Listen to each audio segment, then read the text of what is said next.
ఒక ఖచ్చితమైన ఇన్ఫర్మేషన్ ప్రకారం పొర్లుకట్ట దగ్గర పెన్నా నదిలోకి వెళ్ళే దారిలో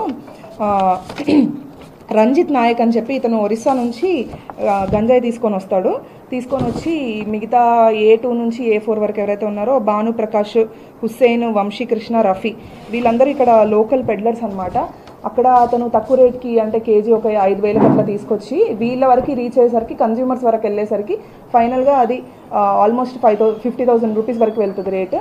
సో దాని ప్రకారము వీళ్ళంతా ఎప్పటి నుంచో ఇలాంటి చెడు వ్యసనాలకి బాగా అలవాటు పడి అలానే ఈ ఒరిస్సా నుంచి తీసుకొచ్చిన ఈ గంజాయి ఏదైతే ఉందో దాన్ని వీళ్ళకి విక్రయిస్తుండగా మొత్తం 5 కేజీల గంజాయి స్వాధీనం చేసుకోవడం జరిగింది.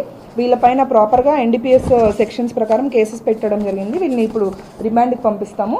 సో దీంట్లో ముఖ్యంగా అందరికీ ఏంటి అని అంటే మనకి 0 టాలరెన్స్ టువర్డ్స్ గంజా కానీ ఎనీ అదర్ డ్రగ్స్ కానీ మొత్తం స్టేట్ అంతా కూడా 0 టాలరెన్స్. అట్లానే నెల్లూరులో కూడా 0 టాలరెన్స్ పాలసీ. ఎక్కడ కానీ గంజాయి విక్రయిస్తున్నారు లేదంటే కన్జ్యూమ్ చేస్తున్నారు అనే ఇన్ఫర్మేషన్ ఉన్నా కూడా స్ట్రిక్ట్ యాక్షన్ తీసుకోవడం జరుగుతుంది. ఖచ్చితంగా వాళ్ళపైన NDPS యాక్ట్ ప్రకారం కేసెస్ విధించడం జరుగుతుంది.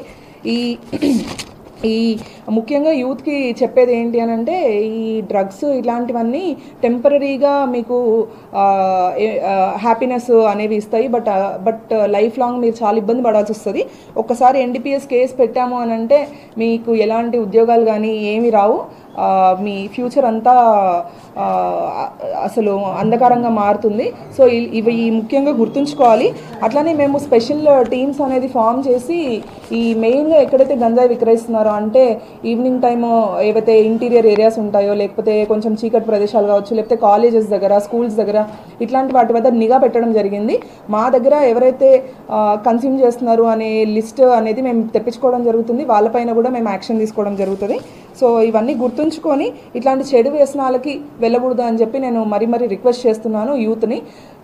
ఈ కేసు విషయంలో చాలా చాకచక్యంగా వ్యవహరించి ఈ 5 కేజెస్ గంజా పట్టుకున్న ఈ దశరథ రామారావు గారు అండ్ టీమ్ బాలకృష్ణ SI గారిని, అట్లనే వెంకటేశ్వర్లు ASI గారు, సుబ్బారావు, మల్లికార్జున్, విజయమోహన్, అల్లాబక్ష్, వెంకటేశ్వర్లు, గోపి వీళ్ళంతా మా టీం అండి, staff Santhapeta police station team. వీళ్ళందరినీ నేను అభినందిస్తున్నాను. ఇలాంటి ఏవైతే గంజాయి రిలేటెడ్ విక్రయాలు జరుగుతున్నాయి అనే దాని మీద మేము ఇంకా కూడా ఫోకస్ పెట్టి ఈ నెల్లూరు టౌన్లో గంజాయి ఎవరైతే విక్రయిస్తున్నారో వీళ్ళ మీద కఠినంగా చట్టపరమైన యాక్షన్ తీసుకోవడం జరుగుతుంది.